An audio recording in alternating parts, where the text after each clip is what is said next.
The name of the restaurant is Brasa, and loosely it means live coals in Portuguese. I came up with the name because I love its connotation with fire, and a lot of food at Brasa hits the coals at some point in its life before it gets to the table. The atmosphere at Brasa is very bold. It's very casual at the same time. It has lots of great colors, movement, and it's a bit aggressive just in its shape and its form. I would describe the cuisine and the food about the same way. It's big, bold, and aggressive, kind of like me. It borrows a lot from Portugal, and it borrows from Spain, it borrows from Africa. Even the southern coast of Yugoslavia lines on the Mediterranean.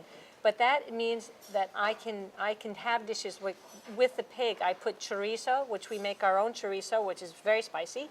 But we put that with the clams and a little bit of hot smoked paprika, and it's just very alive. It's a very alive flavors.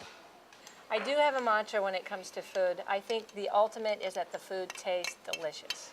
And that I also find it very important to know where the food comes from. About 2 years ago, I began a relationship with a farmer a little south of Seattle. I encouraged them to raise some pigs for me, and it was the first time I'd ever done anything like that. And we began with 1 sow, and now from those pigs, I have about 6 sows, and 95% of my pork all comes from a local source here in the area.